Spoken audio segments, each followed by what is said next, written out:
So you're going to see a lot of these things. Boxes with a square base. So that means there's X and X, right? And since it's a box and it does not say it's a cube, there must be some kind of height going on. And we know the volume of some kind of box like this is x squared, area of the bottom, times h. So that's the volume, and they're telling us it's 100. So this is our constraint.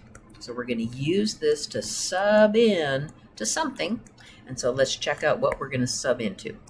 So we're looking at here, find the dimensions of the box that minimize, there it is, what we're going to minimize, amount of material. Amount of material is the same thing as saying surface area. Okay, and as we move forward, that's what we'll take the derivative of and set equal to 0. So let's think about the surface area. So many times this is going to happen that you will have an open top. So there's no top involved.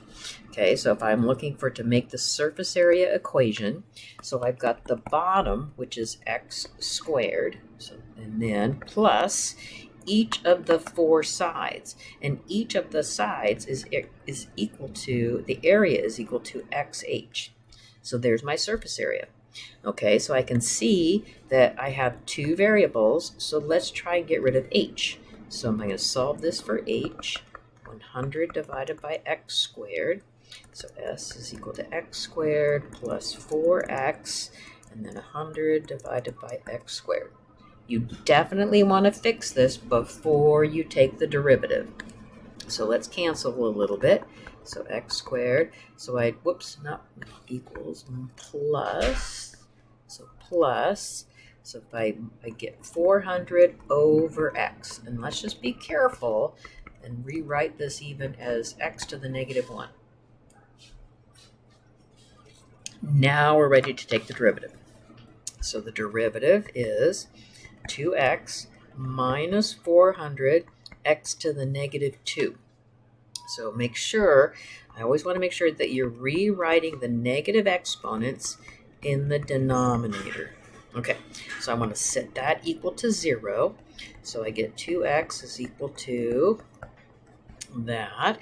And if I multiply by x squared on both sides, right, multiply by x squared, and divide by 2 on both sides, so what does that give me? This side here, I would get an x cubed, and this side here, I'd get a 200. So that gives me x is equal to the cube root of 200. So that's what this side length is, cube root of 200.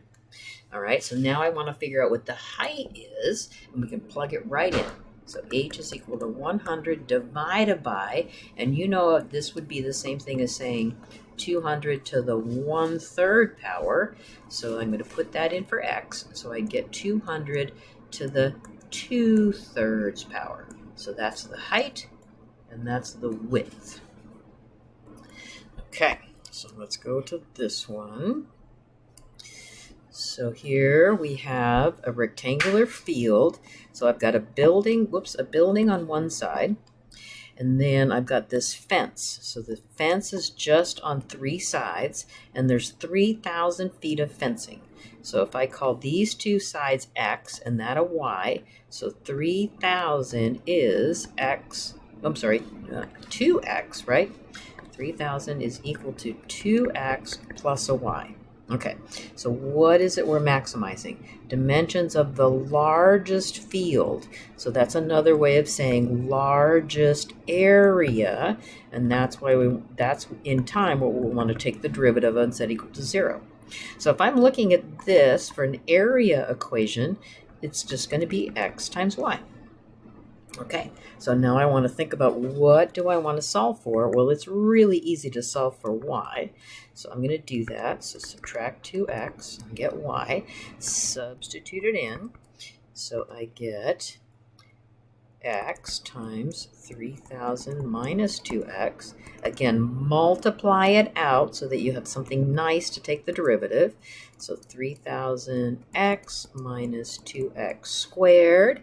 Okay, so now I'm just going to make room up here to write. So then I'm going to take the derivative. So take the derivative, I get 3,000 and then minus 4x. Set that equal to 0, so I get 4x is equal to 3,000. X is equal to 3,000 divided by 4, which is 750. Okay, that's the x. So can I figure out what the y is? Yes, we use this. So I take 3,000 minus 2 times 750, and that gives me y, and that just turns out to be 3,000 minus 1,500 is y, so y is 1,500. So 750 for the x and 1,500 for the y's.